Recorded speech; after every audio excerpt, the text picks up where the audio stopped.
This is Oscar Bevis for the Stomping Ground, powered by Wow Hydrate and available on DAZN. Ben Shalom, aka Benji. How are you? Oh, I get it. You get it? Why are we talking about? We spoke 48 hours ago for 20 minutes. Do you not like being a man in demand?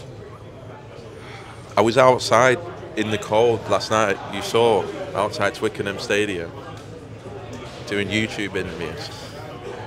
It's all good. It's not that interesting, is it? I don't know. It's the life of a promoter. What did you make of our open table chat the other day? It was good to have you. It was good, and I'm just looking forward, to be honest, to Saturday. It's been a lot of noise from the weekend, and then as this night gets closer, it's just a hell of a card. Like, it really is. You've got Aziz Edmondson in a great British title fight, fantastic British title fight. You've got Anthony Yard returning and the noise around them against a fighter that actually I don't think people are looking into too much. He had a great knockout win last time out, and Anthony's going to have to put in a big statement. You've got TKB against Franklin Ignatius, which is just a heavyweight 50-50 fight, which who knows what will happen there. Both of them trying to get into the domestic scene. You've got Michael McKinson, who's considered the best welterweight that we have, against Solani Mbenge, who is coming, a lot of people fancy him, coming to win, only ever lost away on split decision to top class fighters, and he's prepared really well. I think that could be, a lot of people picking that as potential upset. So 4 50-50 fights, Anthony Yard returning, Shannon Courtney returning with Fran Hennessy as well on the card, Sam Hickey, who a lot of people are talking about as the next big thing in Scotland. So I'm just, I love the British shows. I love it. I love being around them. I love all the personalities. I love seeing all the old people, and to be doing this. It's our first show at the Copper Box as well. It's just a great show, and I'm so excited and happy to be back. Yeah. Tell us why, from your perspective, Adam Azim, O'Hara Davies is an easier fight for Adam Azim than perhaps the boxing public perceive it to be. It's not an easier fight.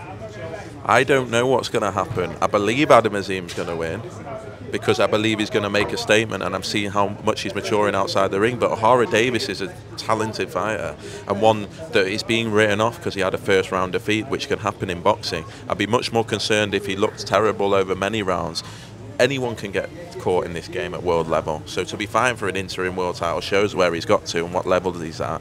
You look at his resume, only having lost to Jack Cattrall and Josh Taylor, and I know, regardless of what he says, how much he's prepared for this fight. You can see it. He says he doesn't like boxing anymore. He looks in such good shape. He said in the same press conference that it was going to be. He said, and by the way, I love O'Hara. I actually really do, and I don't care what stick he gives me. I think he's brilliant.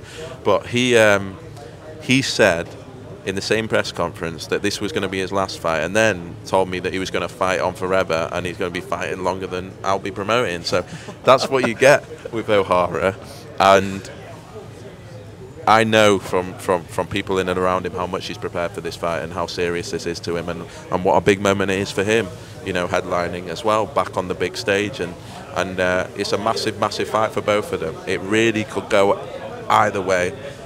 We haven't seen Adam Azim at this level before, and we don't know what O'Hara Davies we're going to get on Saturday night, but he's very, very well prepared. He's awkward. He punches hard.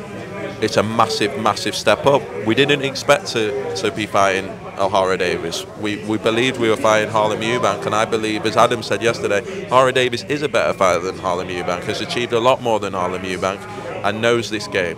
And I said to Adam after the press conference, please don't be fooled.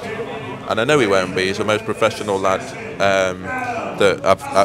one of the most professional lads I've worked with, and he's really focused on Saturday night. He knows it's a big test. It's just a great fight, full of jeopardy, great British boxing fight. Both guys deserve a lot of credit. You've got a guy 22 years old, putting it all on the line, headlining on Sky Sports at the Copper Box. Massive fight. Mate, I love it. I think it's a wicked fight. I really do. Anthony Yard, look, we've seen his opponent. I know what he's expected to go in there and do. Almost similar to, I guess, Chris Eubank last week. We're expecting him to go in, put a good performance in. But just beyond that, has he left the door open a little bit to work with Queensberry in the future, do you think? No, you know what it was? Buatsi hadn't fought Willie Hutchinson when the time we made the offer. We know Anthony Yard wants the Joshua Buatsi fight, but we can't offer Buatsi until he's won. He wins the interim title, and then the goal for us was, right, we have to see now how Better Biev and Bivol goes on. So that was a huge interest. We're in line to fight the winner. We've got the interim title. But as expected, it was a very close fight, and we're probably going to see the rematch. And so there's no other fight. There's just no other fight for Joshua Buatsi now. And that's all. We've been trying to make it. I don't care who with, how it's made, whatever. We've been trying to make this fight for 8 to 10 months. We hoped that it would happen in many different months. The Willie Hutchinson thing came out of nowhere for us. And I know that this is a fight that we want as a team. I know, of course, Anthony Yard wants it because it's his stake back in the big time and the interim title on the line. So, yeah, huge fight. One I want to see as a fan, and one I want to see as a British boxing fan, because it's such a big fight. It's one of those only few fights that can really cross over. Two guys that have been synonymous with each other their whole careers, always compared. And we're going to see it, hopefully, when they're in their prime. You know, I don't think we're going to see a better Buatsi than the Buatsi we see in his next fight. And equally, I think Anthony Yard has a huge amount to prove and has a huge amount of experience from those world title fights. So it's just a great fight. And yeah, right now I think the fans are going to demand it. Can you imagine if we gave Buatsi a different fight? It wouldn't be pretty. And so Buatsi is with Boxer? Because there was a rumour floating around that he was going to sign with Queensbury. Yeah, I've seen that, but I think he cleared it up very quickly. I see he posted a picture of you two. Where did that rumour come from? You have to ask whoever it was. I mean, that guy on Twitter gives me a lot of shit, so I don't know where he's started getting relentlessly trolled. What he did? You what? What, from him? Oh yeah. And I'm used to just that. a general acceptance. Oh yeah. So false rumours. Joshua Buatsi's a boxer fighter. Of course, and he'll be there on Saturday night. And we've been talking about this fight, trying to make this fight for a long time. It's huge. It's huge. But I just say, imagine if we didn't do this fight, unless we can deliver a world title. There's nothing else there now. We're seeing all the big fights getting made. This is a fight that have been called for and people wanted to see earlier in the year. I'm excited. I want to see Anthony put in a huge performance as well. I want to see that fight go to the level that it can be in terms of spectacle, in terms of profile, and yeah, Josh will be there on Saturday night, and he deserves it because he's worked so hard and his career has been stop and start in many respects. But he's had a great year. He's come through Davies, he's come through Willie Hutchinson, and it has cleaned up the domestic division, and he now deserves that big fight, that big headline fight that he craves, and he's going to get it. On Davies and Louis Edmondson, I love the fight, but just a quick one on making this fight. So Billy Joe Saunders has been in Louis Edmondson's corner from day one. I know Tom Watts is camp manager and he's in there with Louis right now. How many phone conversations did you and Bill have over this fight? To be honest, we get on now, and I get on with Tom. Well, you know, if you hold grudges in this sport, it's so small. You get like, I just learned like, we'll work with anyone. I don't care. Like, do not care one bit, and it doesn't matter. It's like what I said with O'Hara. He can give me all the stick in the world. I'm still a fan. I still think he's fun. I still think he's great. I think. Do you chat non-business with Bill? He's a good pick up lad. the phone and chat for 10 minutes about boxing in general? No, it'll be boxing. Yeah, boxing related. But I deal with Tom, who's his right hand man, and he's a good lad. And I really like Louis. I've had Louis on the shows plenty of times, and he's got a huge chance. People know that I'm a Davies man. I know, always will be, and I'm so glad to see him back. And I said to him, this is a real fight. And after his performance last time, I was disappointed. He was disappointed. He's made changes. He needs to put in a big performance. Both of them at different stages of their careers. It's just a great fight. And there he is, Davies, and he has to put in a big performance. But equally, I'm happy for Louis Edmondson because he's worked hard for this moment as well. And may the best man win. Both great guys. Both great fighters, and that light heavyweight division is great right now. It's fantastic right now in the British scene, and one of those guys is going to propel themselves into the top. Just picking this back up with Ben Shalom, just had a little chat with Davies there, man. Obviously, you've been championing and just mentioning how big of a night Saturday is for him. I've got a couple more on Riyadh, just 2 questions. So I want to talk about Ben Whittaker. I know we spoke a lot about this the other day. I watched back the interview after we done it when I was in the car, and you referred to Ben Whittaker as a young man, 27 years old, and you know I'm not one to doubt the pressure that is. How old are you, Oscar? On his shoulders. I'm 26. 26. Yeah. Okay.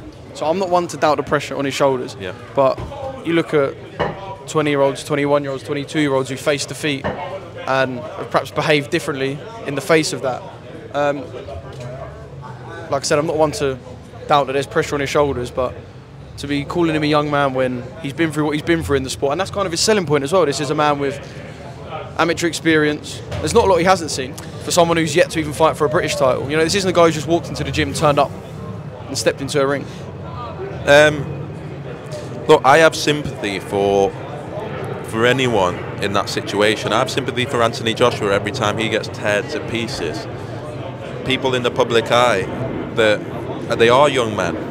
You know, in any other industry they considered young. And Ben Whittaker hasn't been a man that's been recognised all his life.